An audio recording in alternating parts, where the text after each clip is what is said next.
চলেন আমরা ভাবতে শিখি। আল্লাহ তাআলা আমাদেরকে নতুন করে আবারও ডাকতেছে, বান্দা মাহে রমজান আমি তোমাদের সামনে নিয়ে আসতেছি, তোমাদের এখন দরকার শুধু দোয়া করো, আল্লাহ রমজান আমারে দেখাইয়েন, রমজান পর্যন্ত পৌঁছাইয়েন। আর প্রত্যেকটা বাবা ভাই, পুরুষ নারী, জওয়ান বুড়া, সবার কাছে আমার অনুরোধ, রমজানকে টার্গেট করে নিজের জীবন পরিবর্তনের জন্য আপনি সিদ্ধান্ত নিন।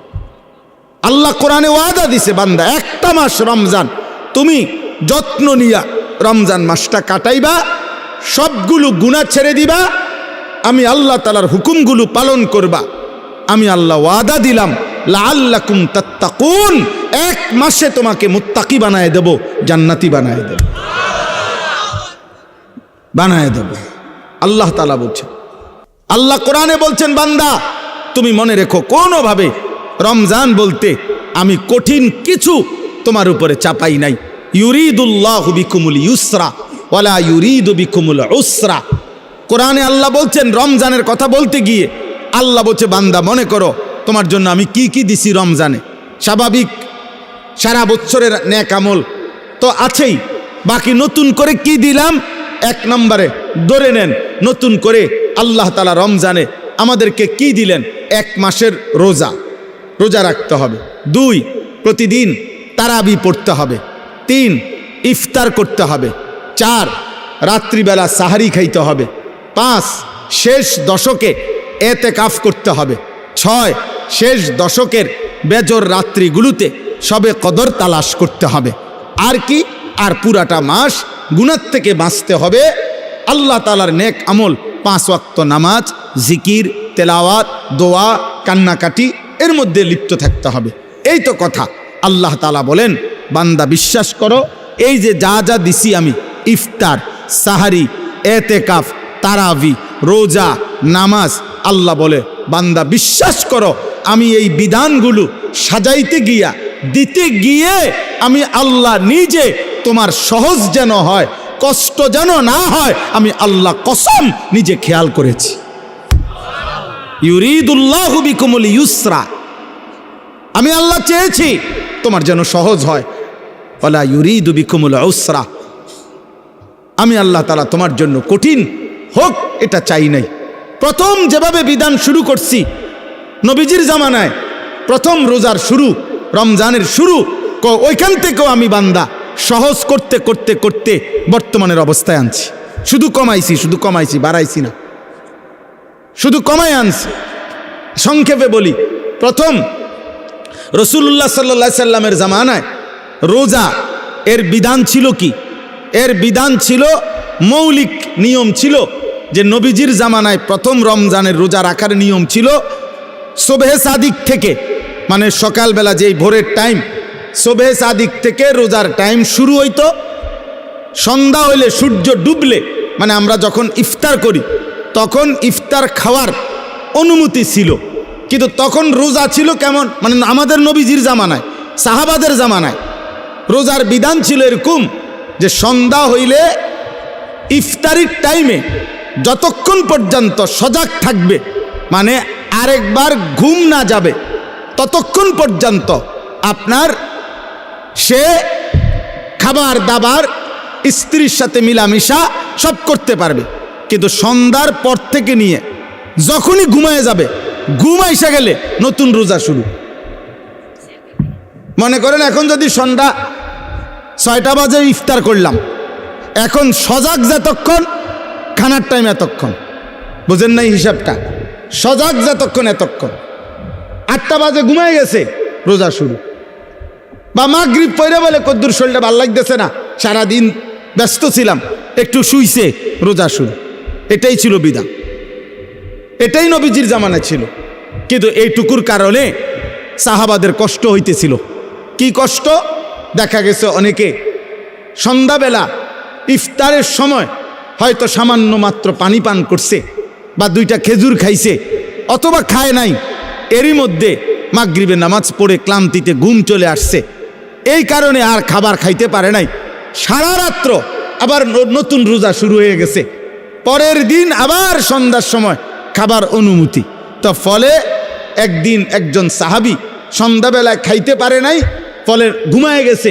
নতুন রোজা শুরু হয়ে যাওয়াতে আগের দিনের পুরা রোজা, সারা রাত্রের রোজা, পরের দিন দুপুরবেলা হযরত কাইস ইবনে সারমা আল আনসারি রাদিয়াল্লাহু তাআলা আনহু তিনি বেহুশ হয়ে গেছেন একেবারে।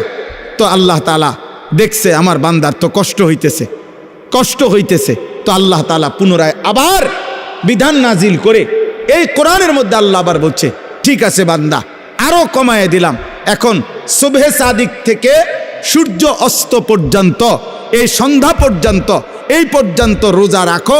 সন্ধ্যার পর থেকে, সূর্য ডুবার পর থেকে পরবর্তী সুবহে সাদিক পর্যন্ত সারা রাত্র এইবার ঘুমাও আর সজাগ থাকো।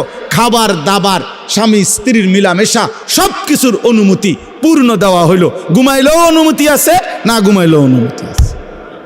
আল্লাহ তাআলা বলে, তবুও আমি চাই তোমার যেন কষ্ট না হয়। ইউরিদুল্লাহু বিকুমুল ইউসরা, আমি কষ্ট দিতে চাই না। ইবান কি মায়া করে মালিক বলছে, মা জাআলা আলাইকুম ফিদ্দীন মিন হারাজ। আল্লাহ বলে, বান্দা, দ্বীনের নামে, ইসলামের নামে, কোরআনের নামে, শরীয়তের নামে, বিধানের নামে আমি আল্লাহ তোমাদের উপরে একটা কষ্ট আমি দেই নাই। আমাকে মানতে গিয়ে তুমি বান্দা কষ্ট পাইবা, আমি এমন মালিক না। আমি রাউফ, আমি রাহিম, আমি রহমান, আমি সব জানি আমার বান্দার ভেতর বাহির, যোগ্যতা কদ্দুর, দুর্বলতা কদ্দুর, সক্ষমতা কতটুকু। আমি যুবকের আর বৃদ্ধের হুকুম বরাবর করি নাই। আমি আল্লাহ তাআলা এরপরে দেখেন, আল্লাহ বলছে, বান্দা আচ্ছা ঠিক আছে, এরপরে আরো শোনো, দুইবার আল্লাহ বলছে, দুইবার রোজার কথা বলতে গিয়ে বলছে, ফামান কানা মিনকুম মারিদান আও আলা সাফারিন ফাইদ্দাতুম মিন আইয়ামিন উখার। শোনো, তোমরা যারা প্রচন্ড অসুস্থ, যে অসুস্থতার কারণে রোগ বেড়ে যাবে, রোজা রাখলে কোনোভাবেই পারতা না, ঠিক আছে ছেড়ে দাও। যখন সুস্থ হইবা তখন এই রোজাগুলো কাজা করো। তোমরা যদি দূরের লম্বা সফরে মুসাফির হও, তাহলে যদি প্রচন্ড রৌদ্র, প্রচন্ড পেরেশানির কারণে তুমি মনে করো যে কষ্ট হবে, তো আল্লাহ তাআলা বলে, ঠিক আছে, রমজানের রোজা এটা ছেড়ে দিও, তুমি অন্য টাইমে যখন বাড়িতে ফিরবা তখন কাজা করে নিও। আমি চেয়েছি তোমার সহজ, আমি বান্দা চেয়েছি তোমার সহজ। আল্লাহ নবী সাল্লাল্লাহু আলাইহি সাল্লাম বলছে, উম্মত ইফতার তাড়াতাড়ি করে কইরো। আল্লাহ নবী বলছে, উম্মত সেহরি দেরি করে খাইও, মানে কষ্ট যাতে না হয়। ইফতার করো তাড়াতাড়ি, যাতে সময় হইছে সাথে সাথে ইফতার করো, এর মধ্যেই বরকত। সাহারি দেরি করো, যেন লাস্ট টাইমে নিয়ে খাও, কোনো অসুবিধা নাই, যাতে করে তোমার কষ্টের মাত্রাটা কম হয়। মানে সব মিলাইয়া রব্বুল আলামিন চেয়েছেন আমার বান্দার যেন আরাম হয়, কষ্ট না হয়। ইউরিদুল্লাহু বিকুমুল ইউসরা ওয়ালা ইউরিদু বিকুমুল উসরা। একদিকে তো সহজ করার জন্য এত ব্যবস্থাপনা করেছেন, আবার আরেক দিকে নেকি। আল্লাহ তাআলা যেন বললেন, রমজানের এক একটা মুহূর্ত আমি স্বর্ণের দামে না, রূপের দামে না, মণি মুক্তার দামে না, বরং আসমান জমিনটাকে যদি 112 দাম ধরো, আসমান জমিন পুরা সৃষ্টির, সেটার যেই দাম আসবে, আল্লাহ বলে তার চাইতে কোটি গুণ বেশি দামে আমি রমজানের এক এক মুহূর্ত তোমাকে দিলাম।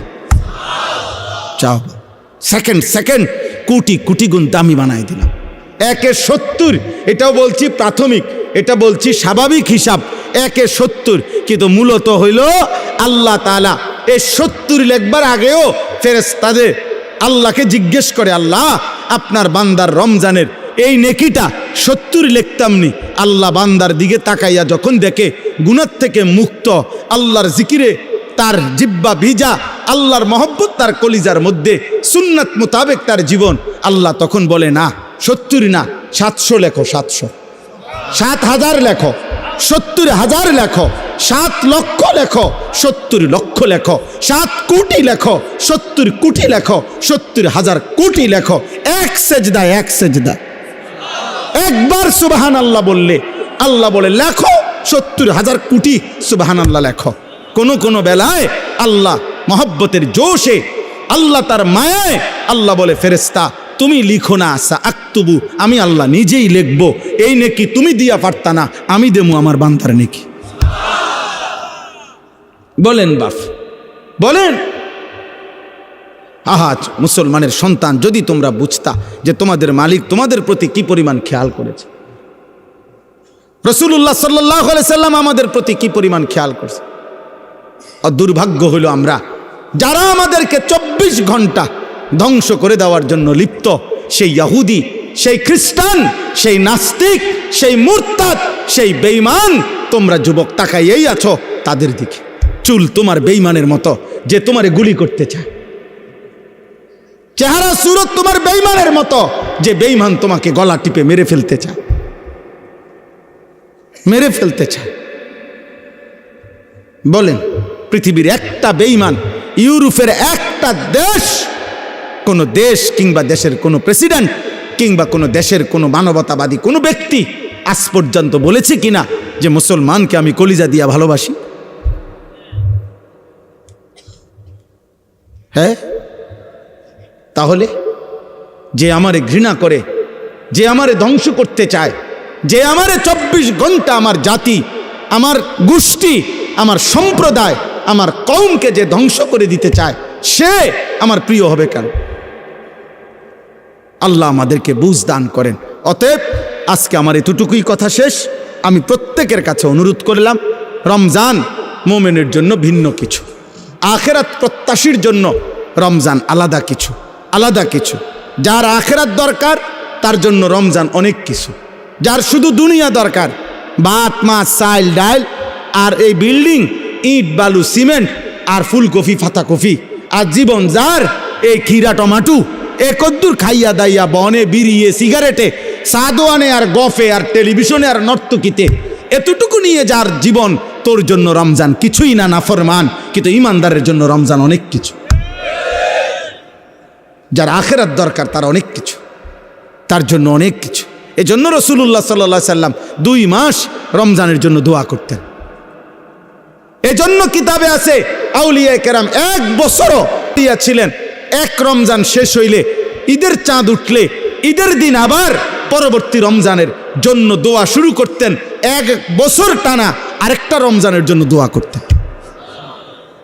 এজন্য আখেরাত যার দরকার তার জন্য রমজান ভিন্ন কিছু।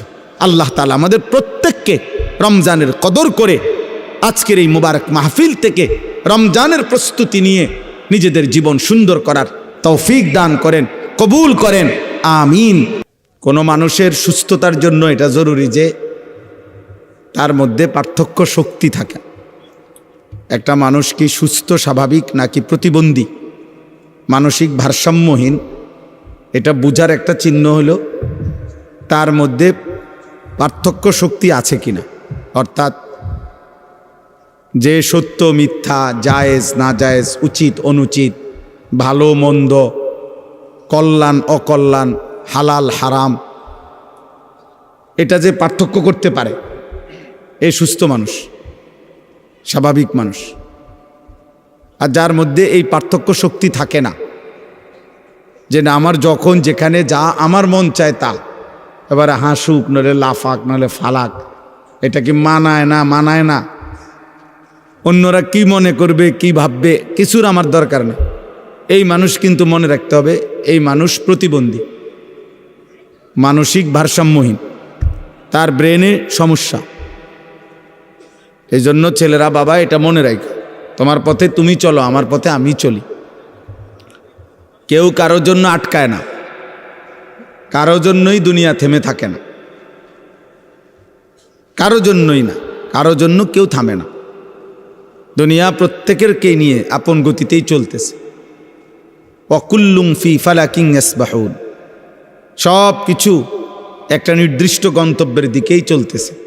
আল্লাহ তাআলা বলছে প্রত্যেকটা সৃষ্টি আল্লাহর সমস্ত সৃষ্টি। অতএব কারো জন্য, কারো হাসি, কারো কান্না, কারো মৃত্যু, কারো জন্মগ্রহণ, কোনো কিছুতেই পৃথিবীর ঘন্টা মিনিট সেকেন্ড থামে না। মরলেও ঘড়ির কাঁটা চলে, বাচ্চা জন্ম নিলেও ঘড়ির কাঁটা চলে, এবং আমরা আমাদের নির্দিষ্ট সময় পার করে প্রতিনিয়ত চলেই যেতে হবে, এটাই স্বাভাবিক। এই জন্য কেউ সেজদা দিতে দিতে যদি আব্দুল কাদের জিলানিও হয় তারও মৃত্যু হবে। কেউ যদি নাফরমানি করতে করতে অসভ্যতা করতে করতে ফেরাউন নমরুদ হয় তারও মৃত্যু হবে। এটা সহজ বিষয়, কোনো ঘন্টা মিনিট সেকেন্ড থেমে থাকে না।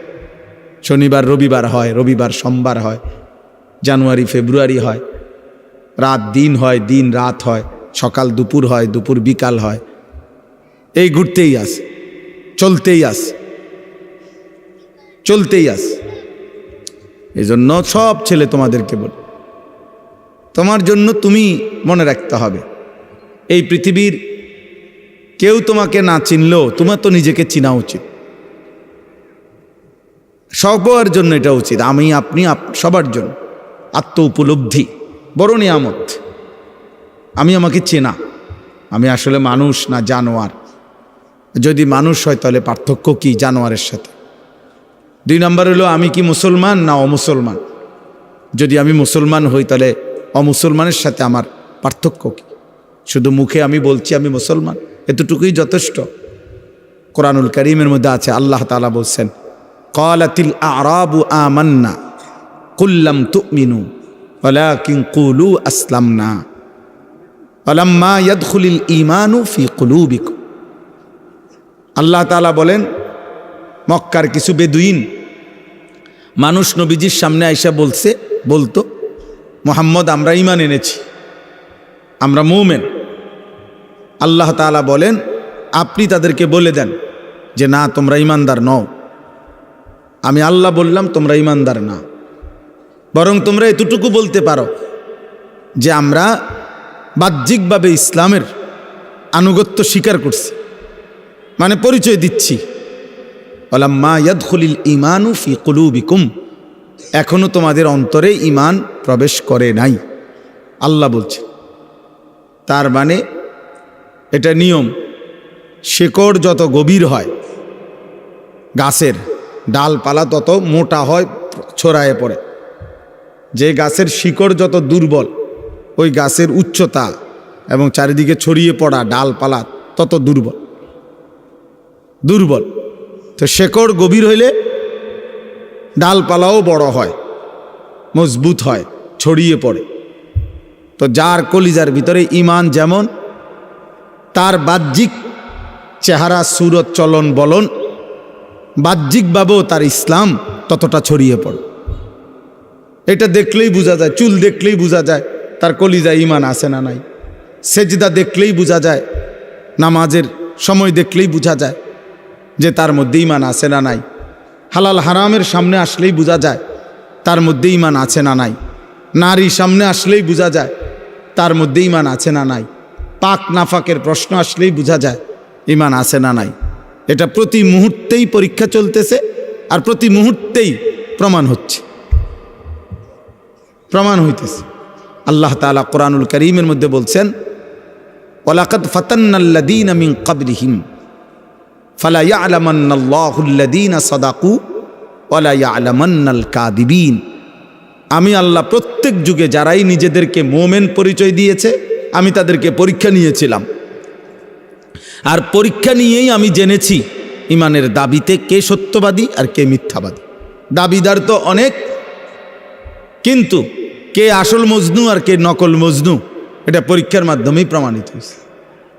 ঠিক এটাই বাস্তবতা। তোমরা মনে করো একেবারে সব ছেলে একবারে তোমরা মনে করতেছো উল্লাস, নাচো, ফুর্তি করো। আরে বেটা, তুমি একেবারে 4 রাস্তার মোড়ে লাফাও। মনে করো তোমার 1 বছরে না 10 বছরে কেউ তোমার একটা শব্দ কিছু বলে নাই, যে আমি আমার এই নারী, ছবি, জিনা, ব্যভিচার, মদ, জুয়া, অশ্লীল দৃশ্য, চুল, চেহারা, কোনো কিছুর ব্যাপারে কেউ কিছু বলে নাই আমি আমার মতোই। এটা মনে করো না সৌভাগ্য, এটা দুর্ভাগ্য। মানুষ তাকেই বলে যাকে কেউ গড়তে হয়। মানুষের বাচ্চা আর ছাগলের বাচ্চা একরকম না, মানুষের বাচ্চা আর গরুর বাচ্চা একরকম না। গাভীর বাচ্চা ঘাস টাস খাইয়া দৌড়াইয়া এমনি এমনি বড় হয়ে যায়, কারণ তার আখলাক, চরিত্র, শিক্ষা, দীক্ষা, ভদ্রতা, আচরণের কোনো প্রশ্ন নেই, আর শুধু ঘাস খাইতে লেগেছে। কিন্তু মানুষের বাচ্চা শুধু ভাত খাবে আর পেশাব করবে, পায়খানা করবে, আর ঘুম যাবে, ঘুমের তুইটা আবার লাফাবে।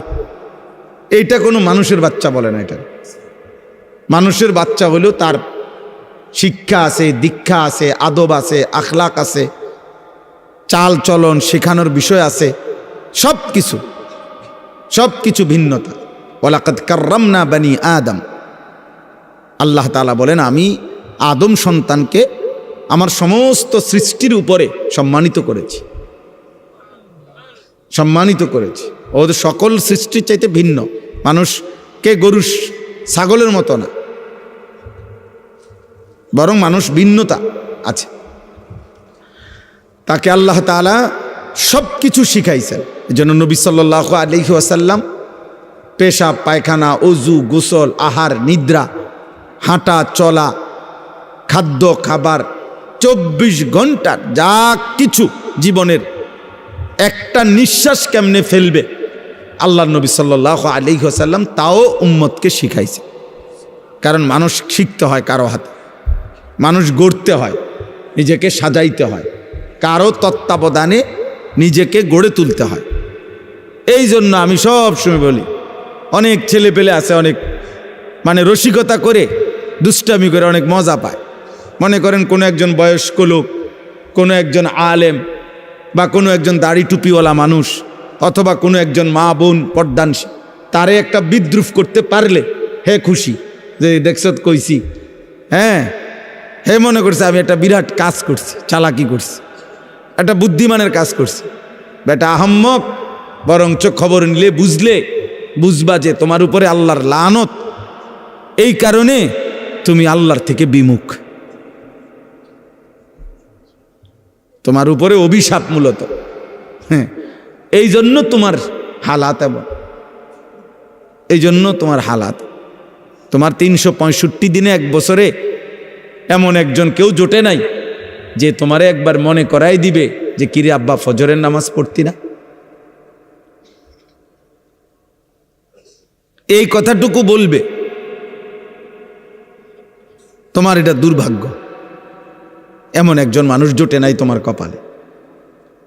তোমার 24 ঘন্টা পার হইয়া এখন তোমার ঘুমের টাইম, রাত 12টা, তোমারে কেউ একজন মানুষ তোমার কপালে জোটে নাই যে তোমাকে জিজ্ঞেস করবে যে বাবা আজকে সারাদিনে 5 ওয়াক্ত নামাজ পড়ছো কিনা। এই কথাটা জিজ্ঞাইবার মতো একজন মানুষ তার কপালে নেই। এর চাইতে বড় লানত তার কপালে আর কি, এর চাইতে বড় অভিশাপ কি আর। খায় দায় ঘুম যায়, আবার উঠে পেশাব পায়খানা করে, জন্তু জানোয়ারের মতো। জানোয়ার খায় দায় ঘুমায় পেশাব পায়খানা করে, আবার উঠে। এক হাইওয়ান, এক জানোয়ার, এক পশু, যে পশুর আল্লাহ নাই, সেজদা নাই, আখেরাত নাই, হালাল হারামের কোনো পার্থক্য নেই। এই তো জন্তু জানোয়ারের আখলাক। এই জন্য খুব চালাক মনে করো না নিজেরে, খুব উল্লাস ফুর্তি করো না।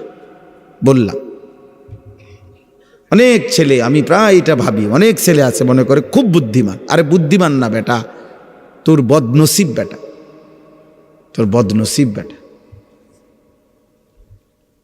দুর্ভাগ্য বেটা। আলহামদুলিল্লাহ, আমি আমার পুরা ছাত্র জীবন এবং আমার কর্মজীবনেও আল্লাহ আমার এমন মা জুটাইছে। আমার মা প্রতিদিন ফজরের নামাজের জন্য যতক্ষণ ঘুম থেকে না উঠছি, মা ঘন্টা ফিটাইয়া, স্কুলের ঘন্টা টুংটুং করে বাজায়, যে ঘন্টা দিয়া বাইরে দরজার সামনে আমগরে উঠাইছে। মা আমগরে উঠাইছে, আলহামদুলিল্লাহ। বহুদিন আমার যখন একটা বাচ্চা হয়েছে, আমার বিবি বাচ্চা আছে, আমার সন্তান আছে যখন, তখনও মা আমগরে দরজার সামনে আইসা দরজার ঘন্টা ফিরত। কইতা মা উঠছি তো, কইতো না উঠ, দরজা খোলো, লাইট জ্বালাও। শোয়ার থেকে উঠছি তো কইলে হইতো না। তাহলে এটা সৌভাগ্য আমার জীবনে,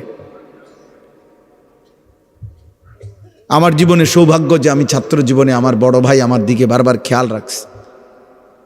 আমি চুল কাটে আসছি তো বড় ভাই হাত দিয়ে দেখছে, চুল সমান হয়েছে না, বলছে আবার যাও। 3 বার চুল কাটাইছে, একবারের চুল, আলহামদুলিল্লাহ, বিনিময়ে ঠকি নাই।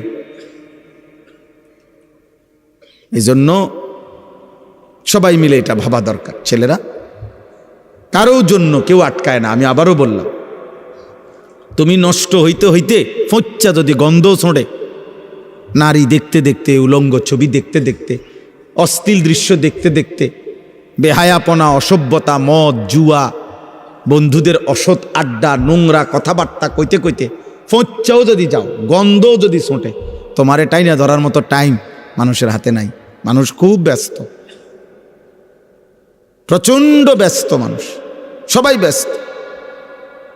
যে যে লাইনে গুনার কাজ যারা করছে তারাও খুব ব্যস্ত, নেকের কাজ যারা করতেছে আলহামদুলিল্লাহ এখন তারাও খুব ব্যস্ত। ওই যে আমি মৌলানা সাহেবকে কইলাম যে ভাই আপনি উনি মহব্বত করেই বলতে চাইতেছে, তা আমি বললাম না ভাই আপনি আমার এতক্ষণ লাগাই আমার নাম করবেন, আমার এই টাইমটাও নাই। তাহলে বোঝানোর উদ্দেশ্য হলো কারো হাতেই টাইম নেই, কারো হাতে সময় নেই, বোঝেন না? আমি পদে পদে দেখছি বিজিবি, আর্মি, ক্যান্টনমেন্ট থেকে। তো আমি বাসার থেকেও আমার হাসতেছে, বুঝি আজকে সে ওয়াজে যায়। আমি বললাম ওয়াজ না, যাইতে আসি, যে দুজনে আটকে যা মুজে এনে হ্যাঁ না এলাম বাসা দেবো, খালাস, অসুবিধা কি? আল্লাহর কথা বলার চেষ্টা করব, না হইলে আয়ে পড়ুন। তো আর আমি কোনো পুঁজি ঘাটাইছি না যে এনে আমার বিরাট মাল লস হয়ে যাবে, বুঝছেন না? গতকালকে রাত্রে টাঙ্গাইল থেকে আসছি, তখন জায়গায় জায়গায় আর্মি গাড়ি চেক করছে, ব্যাগ চেক করছে, সব চেক করছে, আবার সালামও দিছে, দোয়াও চাইছে, চেকও করছে। ঠিক আছে ভাই, ঠিক আছে। এজন্য বললাম আব্বা, মানুষ প্রচণ্ড ব্যস্ত, প্রচণ্ড ব্যস্ত। মানুষের মধ্যে এখন দুনিয়া, মানুষের উপার্জনের চাহিদা বেড়ে গেছে, কর্মের বিভিন্ন সুযোগ বেড়ে গেছে এবং টাকা পয়সার প্রয়োজনও বেড়ে গেছে। আমি প্রায়ই বলি, আগে এক বাড়ির মানুষ ছিল 20 জন, টয়লেট বাড়ির ওই কোনাত একটা দিয়ে সারত, বেডিউত সবাই। অহন 6 রুম, 6টাই বাথরুম। হ্যাঁ, অ্যাটাচড বাথরুম না? তাহলে এখন এই বেচারার 6টা বাথরুমের 4টা বাথরুম যদি করতে হয় তার বিল্ডিংটার ভিতরে, তাহলে কি পরিমাণ স্যানিটারি মালামাল দরকার, তাহলে অনেক টাকা দরকার। অর্থাৎ যেখানে একটা ঘরের চাহিদা 5 লাখ টাকায় পূরণ হইতো কথার কথা, সেটা এখন 20 লাখ টাকায় পূরণ হয় না। তাহলে মানুষের এই 15 লাখ টাকার যে ঘাটতি, কমতি, এটা উপার্জনের জন্য তাকে আরও ব্যস্ত, বেশি পরিশ্রম করতে হচ্ছে। হালাল হারাম তো পরে, মানে মেহনত করতেছে সবাই, টাকা দরকার আরও। দুনিয়া স্বাভাবিক চলতে হইলে আরও দরকার, আরও দরকার। এই জন্য আমি বলি আর কি, মূল কারণ কিন্তু এটা। নাহলে ছোটবেলা আমরাও পার হয়ে আসছি, এক বেলা খানা খাইতে দেরি হইছে, 3-4 জনে, মামা, চাচা, বড় ভাই, অনেকেই খুঁজা আনছে আম করে টোয়াইয়া। কিন্তু এখন একটা ছেলে, বাবা মা জীবিত, আপন বাবা মার ঘরে ঘুমায়, বাপ মা আছে, কিন্তু 365 দিনের 1 বছরে বাবা মা কোনোদিন জিজ্ঞাসাও করে না যে আব্বা তুই যে ফজরের নামাজ পড়ো না, তুই মুসলমানের বাচ্চা না অন্য কিছু, বলেন।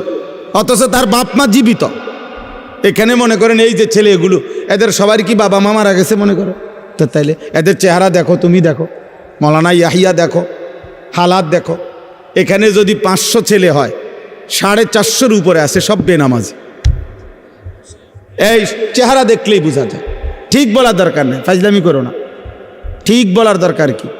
আমি সমর্থন চাচ্ছি না, আমি তো ভোটের জন্য আসি নাই, আমি বোঝানোর জন্য বলছি।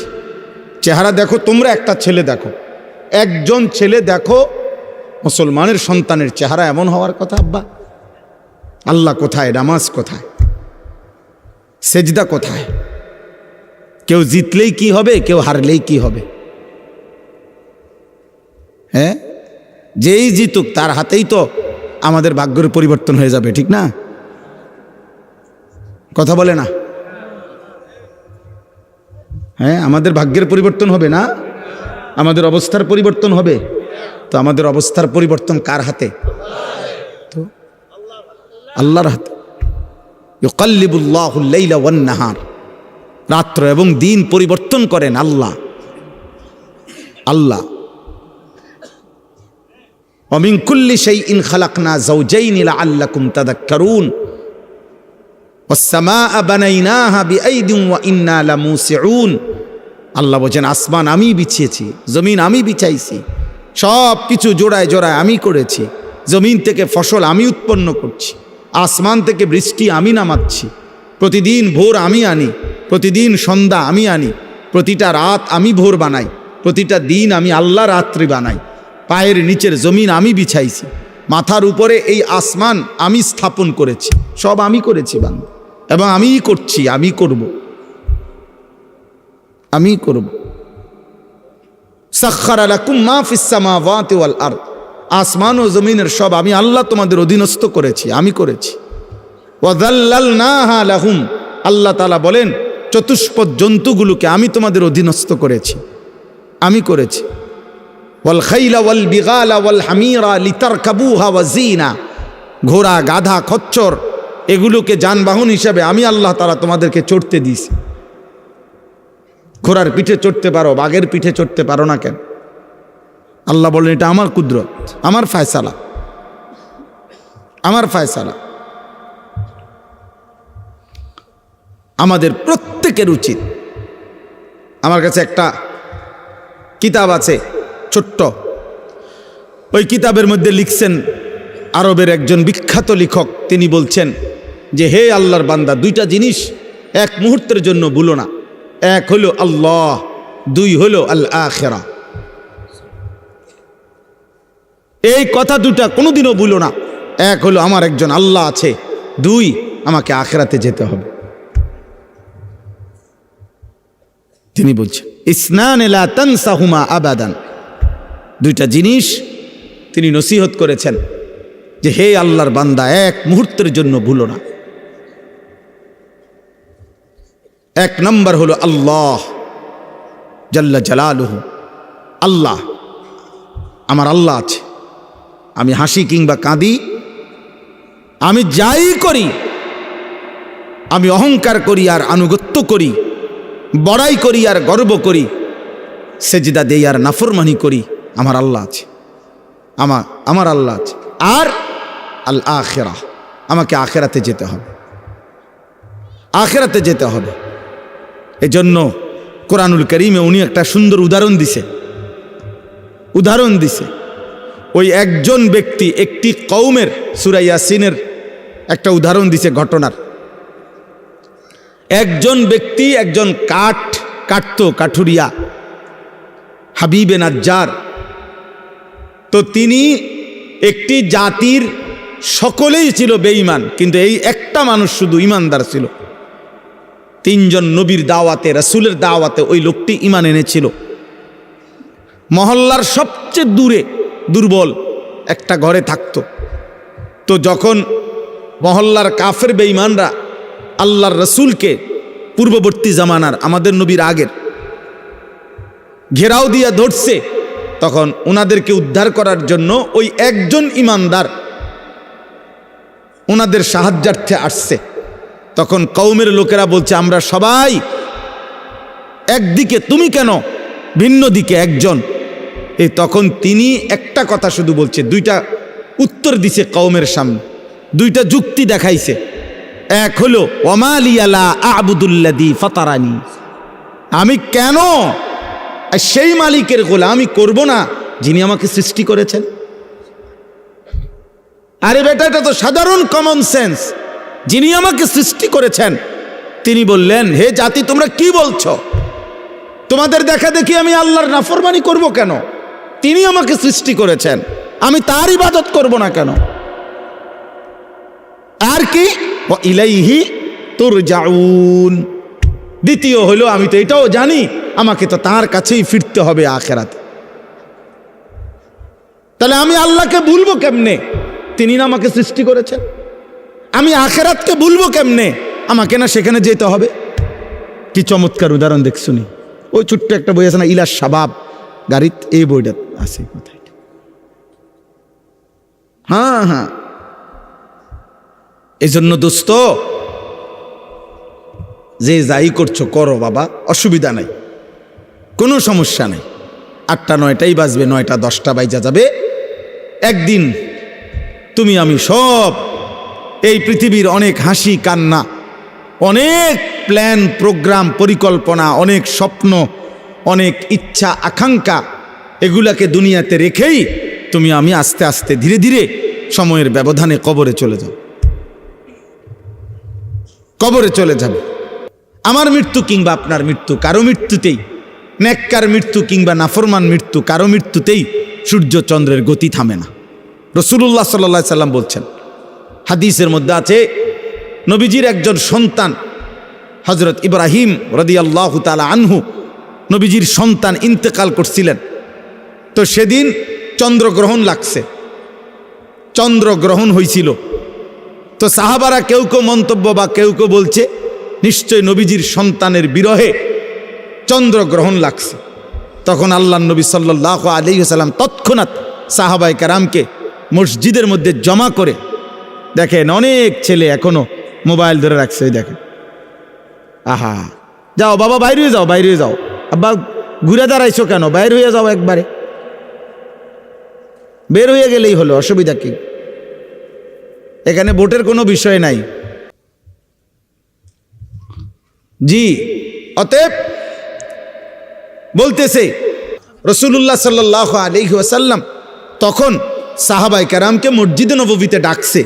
ডাইকা নবীজি খুতবা দিয়া বলছে যে আল্লাহর কসম সাহাবারা শুনো, নিশ্চয়ই কারো মৃত্যুতে সূর্যগ্রহণ কিংবা চন্দ্রগ্রহণ হয় না, হয় না, বরং সেটা আল্লাহ তাআলার কুদরতি নিজাম, আল্লাহ তাআলার কুদরতি নিজাম। সব কিছু আল্লাহ তাআলা তার ধারাবাহিক নিজামে আল্লাহ তাআলাই চালাচ্ছে। এজন্য আজকে আমার প্রথম কথা এটা, যে কবরবাসীদের মাগফিরাত কামনায় মাহফিল, ধরে নেন কবরবাসীদের কথা মনে পড়েন, ওনাদেরও অনেক স্বপ্ন আকাঙ্ক্ষা পরিকল্পনা ছিল। ব্যস্ততম এই দুনিয়ায় ওনারাও, আমার আব্বারে আমি যতদিন বুঝছিল, আমার আব্বারে আমি যতদিন দেখছি, আমার আব্বা ফজরের নামাজের পর থেকে রাত 10টা পর্যন্ত আব্বাকে দেখতাম। এক নম্বরে উনি মানুষের বাসায় বাসায় কুমিল্লা শহরে একটা সাইকেল দিয়া প্রাইভেট পড়াইতো, এই বাচ্চাদেরকে কোরআন শরীফ শিখাইতো। আমার আব্বা আলেম ছিলেন, 5 ওয়াক্ত নামাজ মসজিদে ইমামতি করতেন, আর একটা প্রাইমারি স্কুলে মাস্টারি করতেন। এই 3টা কাজ ছিল আব্বার মূল, মসজিদের 5 ওয়াক্তের ইমাম, আর প্রাইমারি স্কুলের মাস্টারি করতেন, আর মানুষের বাসায় বাসায় প্রাইভেট পড়াইতো তখনকার সময়। তো আমার মনে আছে আব্বার এই সারাটা বছর দেখতাম, কথা একটাই বেশি কইতো, আব্বা সময় নাই, আমার সময় নাই, যে এটা কইতাম মায় কইতো সময় নাই, সময় নাই, সব কিছুই তাড়াহুড়া, সময় নাই বাবা। ডাক্তার দেখাইতে গেছে, ডাক্তার সাহেবের কাছে আগেই দেখা করে, ডাক্তার সাহেব আমার সময় নাই, আমার নামাজ, আমার জামাতের টাইম হয়ে গেছে, আমার জামাতের টাইম হয়ে গেছে। এই যার হাতে 1 মিনিট সময় নাই, ব্যস্ততম মানুষটা, সেই 2015 সালের আগস্ট মাসে তিনি কবরে চলে গেছেন। আব্বা, আজ তো পৃথিবীতে সময় আছে, আমার আব্বা তো নাই, আমার বাবা তো নাই। এজন্য দোস্ত, তোমারে আমারে রাইখা কবরে দিয়া সময় তার সময়ের গতিতেই চলবে, সময় তার সময়ের গতিতেই চলবে। আবার আমাদের সামনে মহান আল্লাহ পাক রব্বুল আলামিন মাহে রমজান আবারও আমাদের সামনে এনে দিয়েছেন, আবারও সামনে নিয়ে আসছেন। আল্লাহ যেন বলে, বান্দা ঘুরে ঘুরে বিভিন্ন আঙ্গিকে আমি চেয়েছি, বান্দা মূল টার্গেট আমার, কখনো শবে বরাত দিলাম, কখনো রমজান দিলাম, শবে কদর দিলাম, এতেকাফ করতে বললাম, মুহররমে আশুরা দিলাম, জিলহজ মাসের নফল রোজা রাখার সময়গুলো দিলাম। এরপরে সারা বছর আমি আল্লাহ তাআলা প্রতিদিন শেষ রাত্রে আমি আল্লাহ তাআলা বান্দা তোমাকে ডাকলাম, প্রত্যেক শেষ রাতে আমি গুনাহ মাফ করার জন্য আমি ডাকি, শবে বরাতে গুনাহ মাফ করার জন্য আমি ডাকি, জুমার রাত্রে আমি গুনাহ মাফ করার জন্য আমি ডাকি, মুহররমে আশুরাকে কেন্দ্র করে গুনাহ মাফ করার জন্য আমি আল্লাহ ডাকি, রমজানের প্রতি সেকেন্ড ওয়ালিল্লাহি উতাকাউ মিনান নার, আল্লাহর জন্য আল্লাহ তাআলা প্রত্যেক রাত্রিতে কোটি কোটি বান্দার গুনাহ মাফ করে। আল্লাহ বলেন, এভাবে বারবার চেষ্টা করেছি বান্দা, কখনো রাত দিয়েছি, কখনো দিন দিছি, কখনো মাস দিয়েছি, কখনো 10 দিন দিছি, ওয়ালায়ালিন আশর, কখনো সপ্তাহ দিয়েছি, কখনো ঘন্টা দিয়েছি, কখনো স্থান দিয়েছি কাবা, কখনো দিয়েছি আরাফা, কখনো দিয়েছি মিনা, কখনো দিয়েছি মদিনার রওজা। চারিদিক দিয়ে তোমারে চেষ্টা করছি জাহান্নাম থেকে বাঁচাইতে, জান্নাত দিতে, কিন্তু তুমি নাফরমান, কোনোভাবেই আমি আল্লাহরে পাত্তা দিলাম না। তোমার নারী দেখা শেষ হইল না, তোমার সুদে শেষ হয় না, কিস্তি শেষ হয় না, তোমার দোকানদারি শেষ হয় না, তোমার সংসারের চাহিদাই শেষ হয় না, তোমার লজ্জাস্থানের চাহিদাই শেষ হয় না, তোমার অসভ্যতার নোংরামি শেষ হয় না। হায় নাফরমান, একদিন শেষ হবে, সেদিন যেদিন তোর মুখের উপরে কবরের মাটি ফেলবে। দুনিয়া তোকে একদিন মাটি মারবে, মাটি, তোর নাতি তোকে একদিন মাটি মারবে, কবরের মাটি ছুড়বে। আল্লাহ নবী সাল্লাল্লাহু আলাইহি সাল্লাম বলছেন, লা ইয়ামলা আফাহু ইল্লা তুরাব। আল্লাহ তাআলা বলছে, দুনিয়া লুভির মুখ পূর্ণ হবে না কোনোদিন মাটি ছাড়া, মাটি। ওর মুখে মাটি মারবা, কবরের মাটি, কবরের মাটি। এই জন্য একটা ছেলে, একটা বাবা, একজন মা, একজন বোন, প্রত্যেকেই এই চূড়ান্ত টাইমার আর মাত্র অল্প কয়েকটা দিন, সারা পৃথিবীর মোমেনের ইন্তেজার মাহে রমজান। এই মুহূর্তে যাদের আখেরাত দরকার, যাদের আখেরাত দরকার, যাদের জাহান্নাম থেকে মুক্তি দরকার, যাদের জান্নাত দরকার, আল্লাহর সন্তুষ্টি দরকার, খোদার কসম, তাদের জন্য 12 তারিখ খুব ফ্যাক্ট কিছু না। 12 তারিখের আগেও পৃথিবীতে নির্বাচন হয়েছে বাংলাদেশে, 12 তারিখের পরেও বাংলাদেশে নির্বাচন হবে। 12 তারিখে যারাই নির্বাচিত হবে 5 বছরের মেয়াদেই নির্বাচিত হবে। অতএব এটা খুব মারাত্মক ভয়ঙ্কর কিছু, আহামরি কিচ্ছু এমন কিছু না, এটা চলমান একটি প্রক্রিয়া। এভাবে নির্বাচন আগেও হয়েছে, এখনো হবে, সামনেও হবে, আহামরি কিচ্ছু না। এটার একবারে আসমান নামাই এলাউনের কিছু না, জমিন আলগি দিয়ে এলাউনেরও কিছু না। কিন্তু আল্লাহ তাআলা বলছে, এই সৃষ্টির সবচেয়ে বড় ঘটনা 12 তারিখ নির্বাচনের ঘটনা না। আল্লাহ বলছে, ইজা ওয়াকাতিল ওয়াকিয়া, সবচেয়ে বড় ঘটনা হলো বান্দা, এই গোটা সৃষ্টি আমি আল্লাহ একদিন ধ্বংস করে দেব, হাসরের মাঠ কায়েম করব। এটাই হলো সবচেয়ে বড় ঘটনা। কোরআনে আল্লাহ বলছে ওইটা বড় ঘটনা। সেদিন কি হবে, সেদিন কি হবে? ফাইদা বারিকাল বাসার ওয়া জুমিআ আশ-শামসু ওয়াল কামার। আল্লাহ তাআলা বলে, প্রতিটা চোখ ইসরাফিল ফু দিলে, চোখের সামনে মানুষ যখন গুলো দেখবে আসমানটা ভাঙতেছে, কোটি কোটি তারকারাজি খসে খসে পড়তেছে, পাহাড় উঠছে, জমিনের মাটি বালুকণায় পরিণত হচ্ছে, সব কিছু ভেঙে চুরে তছনছ হয়ে যাচ্ছে। আল্লাহ তাআলা বলেন, মানুষের চোখ উপরের দিকে উঠে যাবে, অবাক বিস্ময়ে মানুষ তাকিয়ে তাকিয়ে দেখবে, সূর্য আর চন্দ্র একসাথে একাকার হয়ে যাবে, আর মানুষগুলো পাগল মাতাল হয়ে একজন আরেকজনকে শুধু জিজ্ঞেস করবে, ইয়াকুলুল ইনসানু ইয়াউমাইদিন আইনাল মাফার। সবাই সবাইকে বলবে যে ভাই পালাবো কোথায়, আশ্রয় নেব কোথায়, আজ যাব কোথায়? আল্লাহ তাআলা বলবেন, কাল্লা লা ওয়াজার, না না, আজ আর কোথাও ঠাই মিলবে না, ইলা রব্বিকা ইয়াউমাইদিনিল মুস্তাকার, আজ শুধুই তোমার রব আল্লাহর নিকটেই ঠিকানা, আজ মালিকের সামনে যেতেই হবে। এত আয়াত, এত কথা, কোরআনের এত বক্তব্য দোস্ত মিথ্যা না, মিথ্যা না।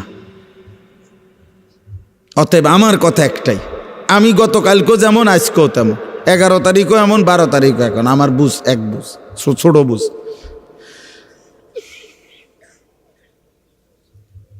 আমার কালকেও জিজ্ঞাসা করছে, তোমার বড় সাংবাদিক সাক্ষাৎকার নিছে, আপনার কি ভাবনা হুজুর? এখন আমার ভাবনা আগের মতোই ভাবনা, একে ইমানদারে সাফ সাফ কথা। উনি বলছে হুজুর আমি ক্যামেরা অন করতেছি, আমি কিছু কথা জিজ্ঞেস করব। হ্যাঁ করেন, ক্যামেরা অন করেন, নইলে আপনি জিরা মনে করে করেন, কথা একটাই, আমি একরকমই ভাবনা ভাবি। আমার ভাবনা এটাই, আমার আখেরাত, আমার আখেরাত। ওয়ালা দারুল আখিরাতু খায়রুল লিল্লাযিনা ইয়াত্তাকুন। আমারে যদি বোকা মনে করে কেউ, বোকাই আমি, বেকুব হইলে বেকুবই আমি, অসুবিধা কি? আপনার চোখে আমি বেকুবেই থাকলাম, সমস্যা কি? আমরা এমনিতেও তো হুজুরারে অনেকেই বোকাই মনে করে, ঠিক না? আমরা খাই কম, ঘুমাই কম, আমাদের আয় কম, উপার্জন কম, তাহলে আলেম ওলামাকে তো মানুষ কিছুটা বোকা মনে করে। কিন্তু হাসরের ময়দানে না প্রমাণ হবে বোকাকে আর বুদ্ধিমানকে। সেদিনে না দেখা যাবে সুদখোরে বোকা নাকি 40 বছর আল্লাহর ঘরের গোলামি করেছে, আল্লাহকে সেজদা দিয়েছে, 5 ওয়াক্ত নামাজের ইমাম। তো সেদিন প্রমাণ হবে বাদশাকে আর ফকিরকে। বেটা ইন্নাল্লাযীনা আজরামু কানু মিনাল্লাযীনা আমানু ইয়াদহাকুন। আল্লাহ বলে আজকের দুনিয়াতে নাফরমান আর পাপী ইমানদারকে নিয়ে হাসে, আমি আল্লাহ ওয়াদা দিলাম ফালিয়াউমাল্লাযীনা আমানু মিনাল কুফফারি ইয়াদহাকুন। সেদিন আখিরাতে ইমানদার বেঈমানকে নিয়ে হাসবে।